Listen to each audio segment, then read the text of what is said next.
40 years ago, October 20th at 6:30 is about the time that we went down. What if one of rock's most iconic bands wasn't just lost to fate, but to a chain of warnings, choices, and chilling missteps? The story of Lynyrd Skynyrd's final flight has long haunted fans, but buried beneath the headlines is a detail so preventable. It doesn't just raise eyebrows, it twists the knife. This isn't about legends crashing in a blaze of glory. It's about a decision made too late and a quiet, overlooked factor that changed everything. Before the fire, before the headlines, there was a moment, one moment, that could have rewritten music history. Was it ignored? Was it misunderstood? Or was it something no one dared to confront until it was far too late? Let's find out. A band on the brink of immortality. By the mid-1970s, Lynyrd Skynyrd had become a defining force in Southern rock, fusing gritty guitar riffs with country-inspired storytelling. Formed in Jacksonville, Florida, the band rose from humble beginnings and a rocky start, complete with multiple name changes and local setbacks, to become household names across America. Their core lineup of Ronnie Van Zant, Gary Rossington, Alan Collins, Leon Wilkeson, Billy Powell, and Artemis Pyle helped craft a unique, high-energy sound that resonated with a generation. Their early hits, including Gimme 3 Steps, Tuesday's Gone, and Simple Man, gained immediate traction and built a fan base that stretched beyond the South. With each album, the band's reach expanded, solidifying their place among rock legends. Free Bird, the band's most iconic track, became more than just a song. It was an anthem. Known for its emotionally raw lyrics and extended guitar solo, it often served as the closing piece of their concerts. Radio stations across the country received frequent requests for the song, and audiences would shout, "Play Free Bird," at live shows, a phenomenon that continues to this day. The track helped elevate Lynyrd Skynyrd into mainstream consciousness, proving they weren't just a regional act. They were shaping the future of rock music.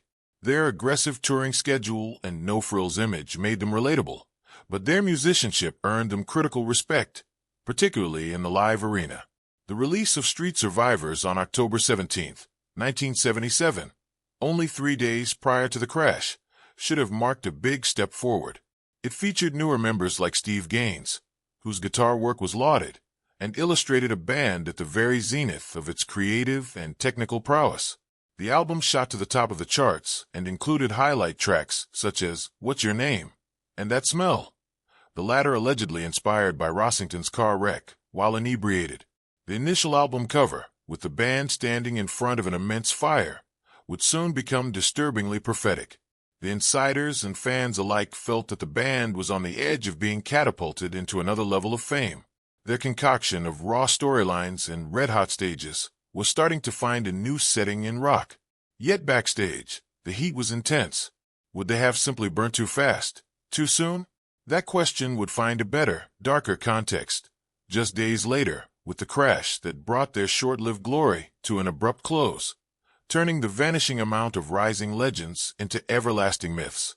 Just as the band reached their peak, an overlooked decision was already steering them toward disaster. The curse of the Convair 240.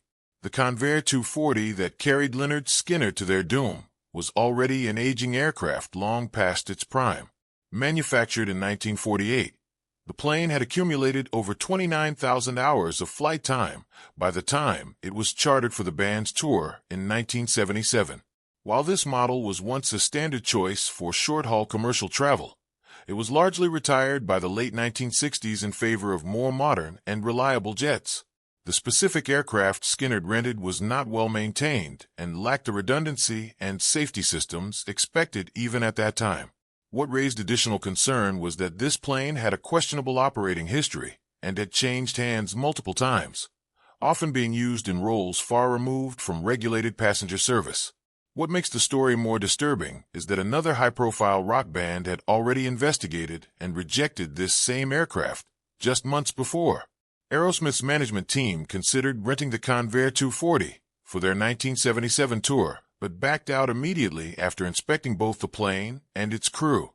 According to reports, the pilots were seen drinking Jack Daniels during the evaluation, an enormous red flag. Aerosmith's team cited safety concerns and explicitly warned against using the aircraft. That decision, in hindsight, might have saved their lives. The fact that this incident was known in industry circles raises questions. Did Lynyrd Skynyrd's management ignore those warnings? Or were they simply unaware of the plane's checkered reputation? Despite known concerns, the band decided to move forward with using the Convair 240 for their tour. Convenience played a major role.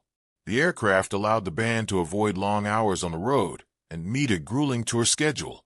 For Ronnie Van Zant and others, canceling or rescheduling shows was not an option.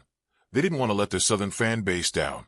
Even after visible signs of engine trouble during a flight from Lakeland to Greenville, concerns raised by crew and band members alike were dismissed. Cassie Gaines, who had already expressed fear of flying, reportedly considered riding in the band's equipment truck instead of boarding again. Yet, she and others were convinced to get back on the plane. The tragic irony lies in how close they were to abandoning the aircraft. Discussions were already underway about switching to a Learjet for the remainder of the tour, but that plan never materialized in time. Instead, the band boarded one final flight aboard a plane that had already shown signs it wasn't fit for the air, a decision that would cost 6 lives and alter rock history forever. Prophetic warnings and ominous words. One of the eeriest and most talked about aspects of the Lynyrd Skynyrd tragedy is the sense of foreboding that surrounded lead singer Ronnie Van Zant in the months leading up to the crash. Van Zant reportedly told multiple people, including his family, bandmates, and even journalists, that he believed he wouldn't live to see 30. His father recalled Ronnie saying, "Daddy, I'll never be 30 years old," a statement he repeated so often that it stopped sounding like drama and started to feel like conviction. Artemis Pyle also remembered a conversation in Tokyo where Ronnie told him, "I'm going out with my boots on." Tragically, his prediction would come true. Van Zant died in the plane crash at just 29 years old, less than 3 months before his milestone birthday. Cassie Gaines, one of the Honkettes and sister of guitarist Steve Gaines, also had a deep fear about flying on the Convair 240. Her fear wasn't vague anxiety. It was so intense that she preferred to ride with the band's equipment in a cramped truck rather than board the aircraft again. After witnessing sparks from the right engine on an earlier flight, she had every reason to be alarmed. Yet despite her resistance, she was persuaded to board the plane for the flight to Baton Rouge. The one who convinced her was none other than Van Zant, who famously reassured her with the chilling line, "If it's your time to go, it's your time to go." In retrospect, that moment has become symbolic of the fatalism that seemed to surround the band at that time. Such haunting statements didn't merely stand alone. Ronnie Van Zant made peace with dying young in other conversations too. His wife Judy would later admit that upon hearing about the crash, she already knew he wouldn't survive. "He told me so many times that I realized that he really knew what he was talking about," she said. There's no definitive explanation for why Van Zant felt so strongly about his fate. Was it intuition, fatalism beaten into him with a hard-living lifestyle, or just coincidence? Whatever the case, constant remarks about dying young make this already tragic event all the more haunting. In retrospect, such predictions are not easy to digest. A prediction of ominous signs backed by fears that were brushed aside earlier, along with the final words that seem almost scripted by fate, brings much discomfort. Did Van Zant truly believe that his end was here, or merely do those moments seem more dramatic because of what followed? Either way, those remembrances, with all their public fame from Skynyrd lore, are triggered even more to lengthen the mystery and sorrow born of October 20th, 1977. Catastrophe in the making. When the Lynyrd Skynyrd Convair 240 went down on October 20th, 1977, initial reactions assumed a catastrophic mechanical failure. But the official investigation revealed something far more preventable and disturbing. According to the final report from the National Transportation Safety Board, NTSB, the crash was not caused by a structural failure or engine explosion. Instead, the plane simply ran out of fuel.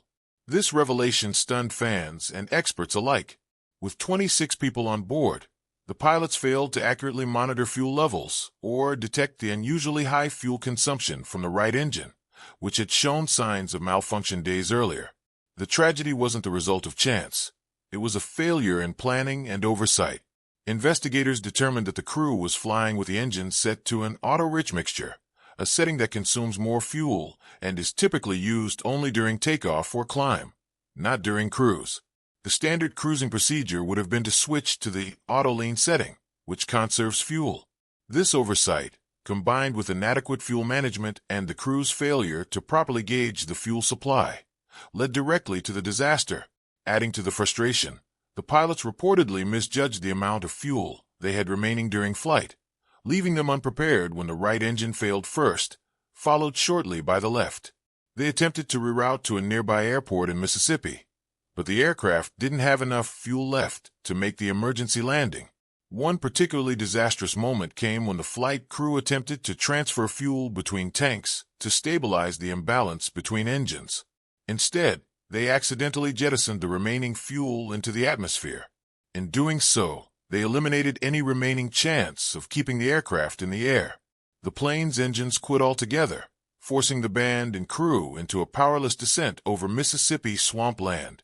For a group that had endured the chowdy sea grind of life on the road, their fate was sealed not by rock and roll excess, but by a preventable series of missteps inside the cockpit.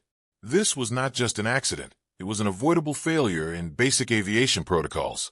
Making matters worse, the band had reportedly already discussed replacing the Convair 240 with the Learjet. After witnessing the earlier engine troubles, they knew the plane was unreliable. So why didn't they switch immediately? Was it a matter of cost, scheduling pressure, or misplaced trust in the crew's ability to manage? No definitive answers emerged, only the grim irony that their escape plan came one flight too late. The cause of the crash, as confirmed by investigators, was not a mystery. It was human error.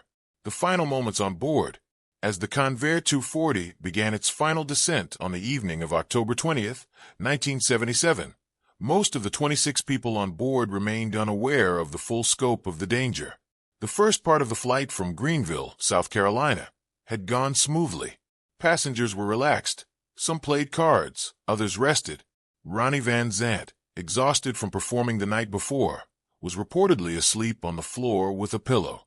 There was no panic yet, but everything changed when drummer Artemis Pyle decided to visit the cockpit and was immediately told to return to his seat and fasten his seatbelt. The urgency in the pilot's voice marked the first clear sign that something was wrong. It didn't take long for that unease to spread. Once passengers were made aware that the plane had run out of fuel and both engines had failed, a chilling calm took over. Survivors later recalled that no one screamed or broke into chaos. Instead, most closed their eyes, clutched their seats, or held each other in silence. Billy Powell described it as a moment of collective prayer. These last 10 minutes were filled with dread and resignation as the plane dropped lower, the lights inside flickering. Some tried to brace themselves while others simply hoped for a miracle.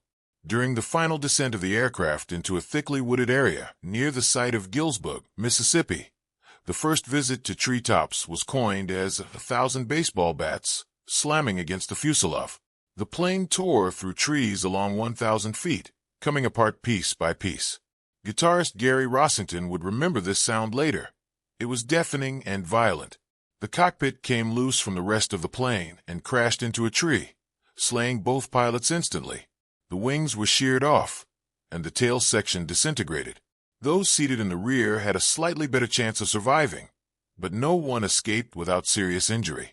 The impact was not so gentle. The jungle swallowed most of the aircraft, churning it into a swampy, pine-covered clearing and leaving a trail of debris and injured bodies across the forest floor. Died in the crash were Van Zant, Steve Gaines, Cassie Gaines, and several others, either during the moment of impact or shortly thereafter. Survivors like Powell, Rossington, and Pyle were hurled from the wreckage or pinned under debris. In seconds, this journey, meant to continue a triumphant tour, ended in catastrophic silence. The terror of those last moments remains one of the most haunting chapters in rock history, an abrupt and violent end to what had started as just another flight to the next gig. What happened next wasn't just survival. It was a descent into chaos few could have imagined, horror on the ground. When the wreckage of Lynyrd Skynyrd's plane came to a violent stop in the swampy woods near Gillsburg, Mississippi, the survivors found themselves surrounded by devastation. The fuselage was torn apart. Debris and twisted metal were scattered across the forest floor. Those who had made it through the impact were dazed, many critically injured, and some were still trapped inside the remains of the aircraft. Keyboardist Billy Powell, who suffered severe facial injuries and a nearly torn-off nose, later described stumbling through the chaos, hearing groans and cries for help. One of the first voices he recognized was bassist Leon Wilkeson, who was pinned inside the wreckage, shouting, "Get me out of here!" The crash site, though devoid of fire thanks to the absence of fuel, was still a scene of unimaginable horror. Drummer Artemus Pyle, with broken ribs, somehow managed to crawl free from the wreckage. Despite the intense pain, he began a desperate search for help, navigating through dense underbrush, swampy terrain, and near darkness. Powell later recalled how Pyle disappeared into the trees without hesitation, determined to find help for his bandmates. His condition was so severe that every movement risked further injury, but Pyle knew that no help would come unless someone got out and raised the alarm. Pyle finally managed to reach a rural farmhouse after wading through a creek and tearing through barbed wire fencing that punctured his skin. Then the event escalated into one that was worse than that. Homeowner Johnny Moat came to regard him as a threat, possibly an escapee from prison, and fired a warning shot. When he did not stop, Moat shot him in the shoulder. It wasn't until Pyle managed to gasp, "Plane crash," that Moat realized what had happened. The farmer immediately brought him indoors and called emergency services. This would be the very call that eventually flew red flags regarding the actual crash site. Meanwhile, the site of the crash was not pretty. Emergency responders spoke about tripping over bodies, not knowing if the next body was dead or alive. Some were thrown from the plane, while others were embedded in wreckage. It took hours to move injured survivors to local hospitals. Everyone was suffering from his physical and emotional trauma. In fact, the survivors did not really know who had survived or perished until much later, and not immediately following the event. In that first hour after the impact, there was no certainty other than pain, confusion, and the horrifying realization that their lives and music history had changed forever. Aftermath and national mourning. News of the Lynyrd Skynyrd plane crash spread slowly at first. In the pre-internet era, fans across the country were largely unaware of what had taken place until CBS Evening News anchor Walter Cronkite broke the story during the 8:20 p.m. broadcast on October 20th, 1977. Even then, initial reports were vague and lacked a confirmed list of victims. Families of the band members waited anxiously for updates. The public did not yet know who had survived and who had perished. The names of the dead, including Ronnie Van Zant, Steve Gaines, and Cassie Gaines, would not be confirmed until the following day, deepening the shock and heartbreak. As the full scope of the tragedy emerged, a wave of national mourning followed. Fans, radio stations, and fellow musicians paid tribute to the fallen band members. Candlelight vigils were held, and tributes poured in from across the music world. Southern rock had lost some of its most vital voices in an instant. Lynyrd Skynyrd was more than just a band. They represented a raw, unapologetic voice for a generation, and their absence left a glaring hole in the American music landscape. Many fans felt the loss on a deeply personal level, as if they had lost someone they knew. For a band that built its image on being authentic and accessible, that connection proved tragically powerful. The disastrous premonition of a tragic fate brought forth Street Survivors, an album across the cubicles, onto the to-sell sheet. Stores had begun selling the album 3 days prior to the crash, and the songs now seemed to take on a strange life of their own. That Smell, a casual tune about recklessness in life, was suddenly reinterpreted through the consciousness of death and bereavement. The first album cover, showing the band before flames, namely plastered and taken off from the stores under public agitation, was substituted with what was considered a much tamer image. The album became a source of frenzy for customers, who grabbed for it, landing it at number 5 on the Billboard 200 and eventually turning it double platinum. The tragic end of the band and the eerie, unexplained factors that surrounded its demise created a classic. Immortalization and legacy of the dead members are contrastingly woven with the anguish, bone-deep pain, and guilt of the survivors in having continued on with life without their brothers. To this day, The tragedy is among the most haunting tales in rock history. Public outcry transcended the mere world of music. They were grieving lives snuffed out far too soon and pondering the question of whether this tragedy could and ought to have been avoided. Scars that never healed. The physical toll on the Lynyrd Skynyrd survivors was devastating. Guitarist Gary Rossington, one of the founding members, was critically injured in the crash, suffering 2 broken arms, a shattered leg, a punctured stomach and liver, and multiple broken ribs. He was the only original member to continue performing with the band in later years, but his body never fully healed. Rossington required numerous surgeries and lived in chronic pain for the rest of his life. He also developed heart problems in the decades following the crash, leading to multiple bypass surgeries. Though he remained dedicated to Skynyrd's music, the injuries haunted him until his passing in 2023, marking the end of the original lineup. The band's bassist, Leon Wilkeson, sustained life-threatening injuries. During the rescue, he